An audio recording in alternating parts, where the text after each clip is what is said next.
Hey guys, how are you? It's Brad Sundberg in the studio with MJ. We are just finishing up a couple of crazy, wonderful days here in Oslo at Urban Studios.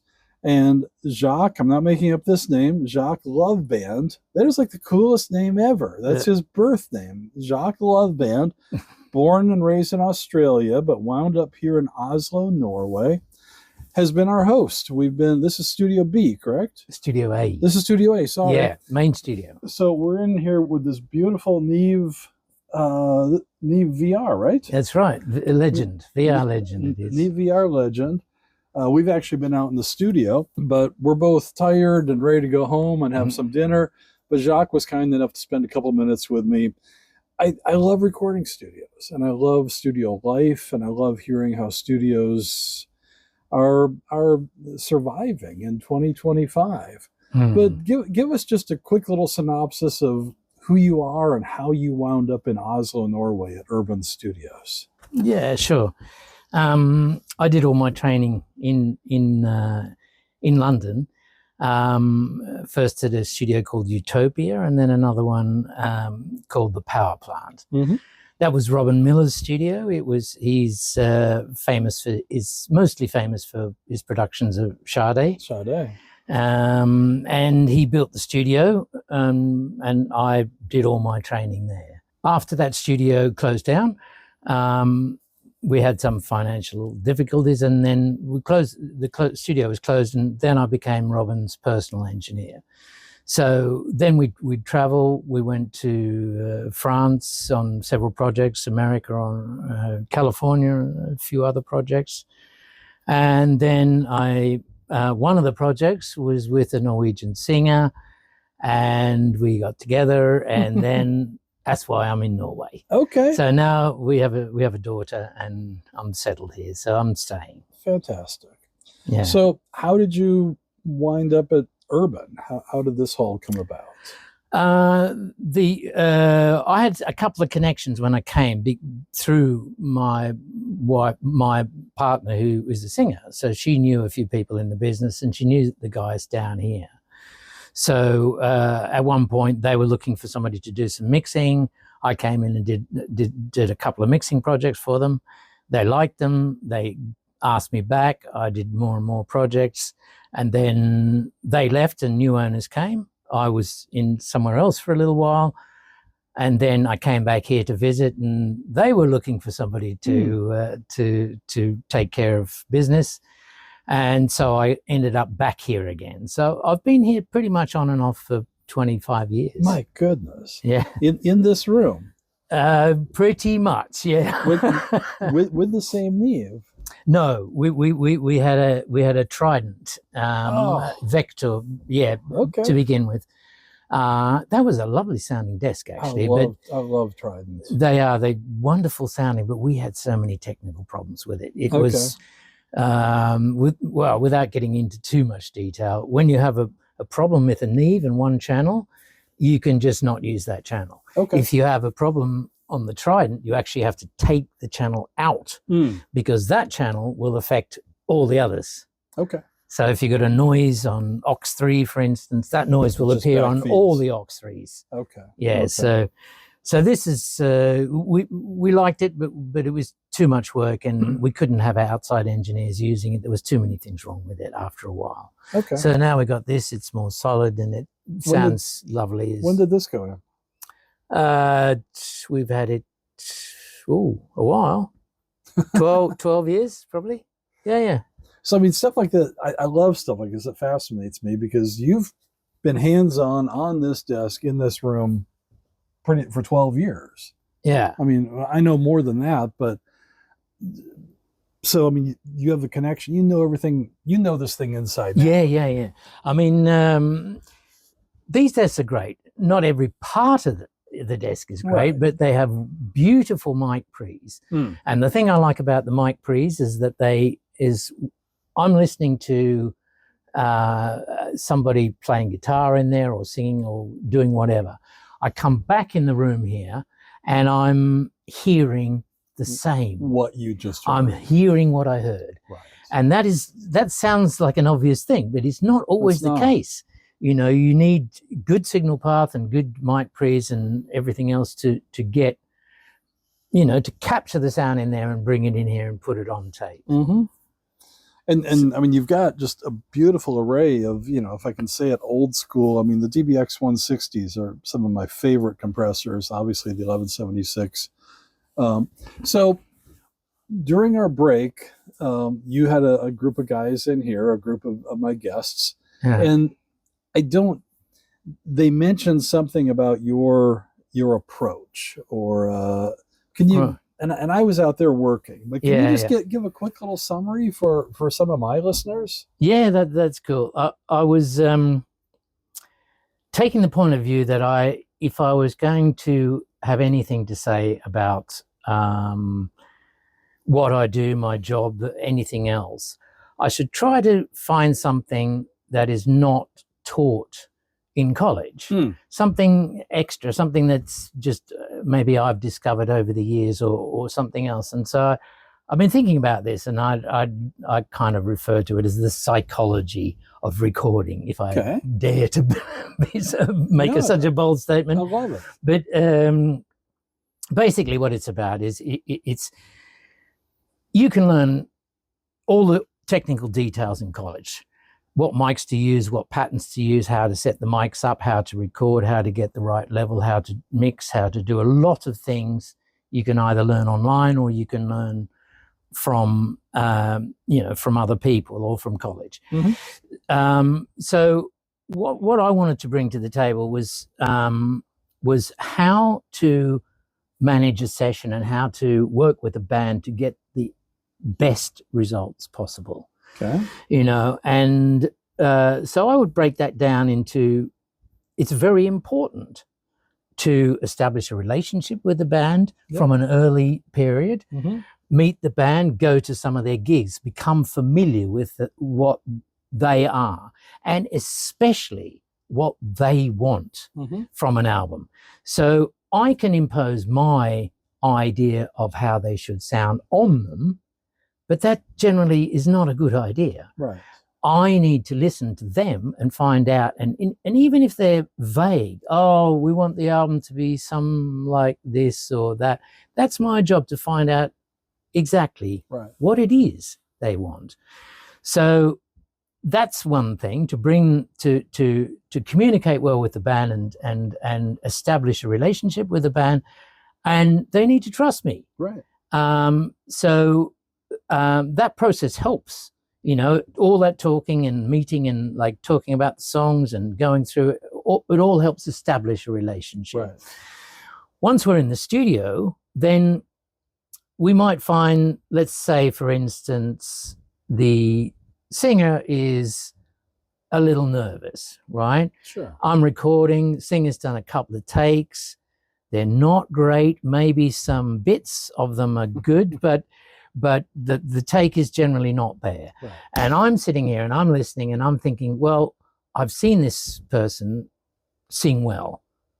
I know he or she can do it, right? So something's wrong here. They're not relaxed enough. They're not in the right state of mind. So what can I do to help with that situation? I can press that talk back and say whatever I like. If it's a bad take, I could press the talk back and say, that was a really bad take. Right, that sucked, yeah. But that doesn't help anybody. Nope. So what I'd like to do is I like to find the bits that they've done well and play them back and just say, okay, listen to this, what you've done in the second verse. That's beautiful, because it was. Just, you don't need to point at the stuff that wasn't. You only need to point at the stuff that was good. And so I say, listen to this second verse, and I play it back to them and I say, that's great. That's exactly how the song should be. That's a positive. Yep. That's an encouragement. Yep. That's a kind of big up, you know, that's like, okay, now I'm ready. Yep. And it works. Taking care works, and taking care of their mental state, if you want to call it that, or their feelings at the time, their things that they're worried about or scared about. Take care of those things. Make them comfortable. Put a pot plant beside them. Turn the lights down. Do you know what I mean? Create. Yes. Make it special. I love all my young little engineers that are learning the trades, this is wisdom. This is knowledge. Absorb this. I mean, one of the things that I talk to students about, I mean, the talkback can be so dangerous. If you say the wrong thing, I hate talkbacks to begin with, because you should be so focused in on this, on the artist and on the singer. Yeah, you're giving words of encouragement, but the last thing they want to see, and you've been around the block a couple of times, is some idiots in here telling jokes and looking at YouTubes and everything. You've lost their entire trust. Yeah. And everything you're doing is building a tremendous trust. Yeah. And it's also about getting the best results. This is actually something that happened to me directly about a year ago. I had a singer in there, and they had a group of people with them. Very loyal people, fans, good people. He was singing, and he was doing a really good job, actually. He was singing wonderfully. And I'm here and listening, and they're talking a bit in the back, but I can hear okay. And I turn the speakers up a little bit, and I'm hearing okay. And then I'm hearing at somewhere just past halfway through the song, I heard him lose concentration. His pitch changed a little bit. He wasn't on the money, but he was perfect up to that point.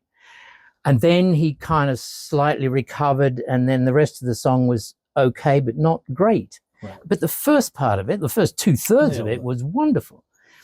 As soon as I stopped the tape and I pressed the talk back, what I'm about to say is, hey man, I'll take you back to the at the end of this second chorus and drop you in there from that point to the end. That's what I want. As soon as I press the talk back, the crowd is going, whoa, I like this, whoa, that's fantastic, that's wonderful. He starts taking his headphones off. I can't get a word in, and I'm thinking, this is no good. Right.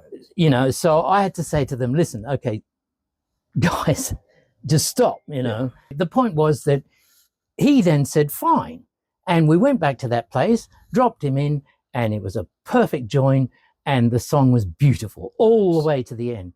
But it could have been stopped by all that ruckus and that noise in the background, and people not understanding that part of the process is concentration. You need to listen. And trust. Yeah. And the fact that you took control. And ultimately, when you're in this chair, you're in charge, and people are trusting you, and you've got to step in and say, all right, let's fix this.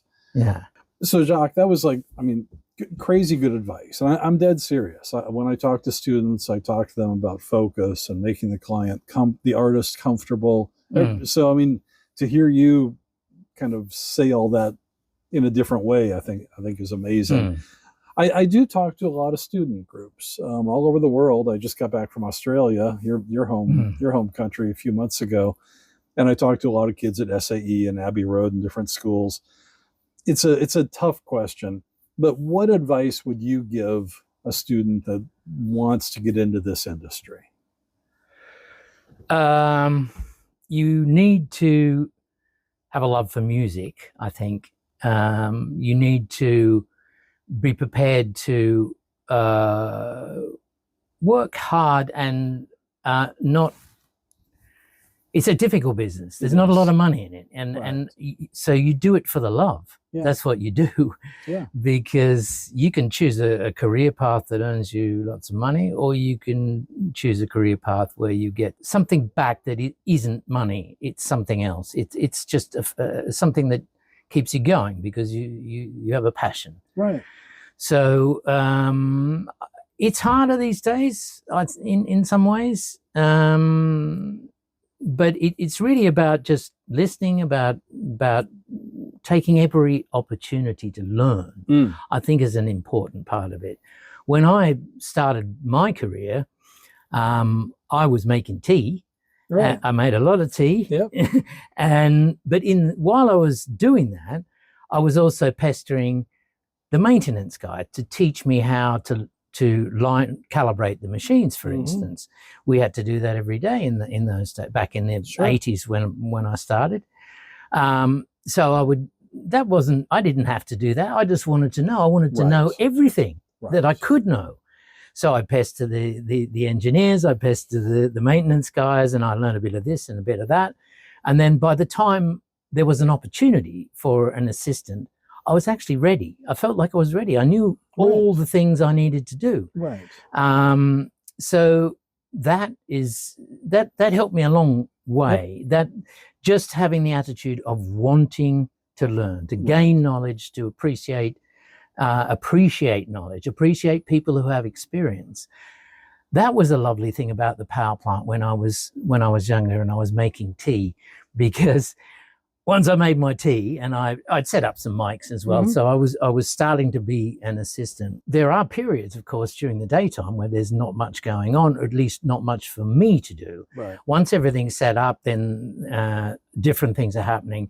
So I'm then in a situation where I might have an hour sitting at the back of the control room with nothing particularly to do. Now these days I've had maybe some kids in here, and when I look around, they're texting on their phone. Yep. We didn't have those phones then, right? So I was listening, and we had great engineers, great producers coming in and out of that studio all the time, all with different approaches, all with something to learn. And you're just absorbing it. And just sucking it in like a sponge. Yep. You know, so you hear how a good producer talks to the engineer. You hear how the engineer talks to the artist. This is a bit what I was talking about before, but you become comfortable with the situation. You learn what is the best way of doing all of this. And you also learn how not to.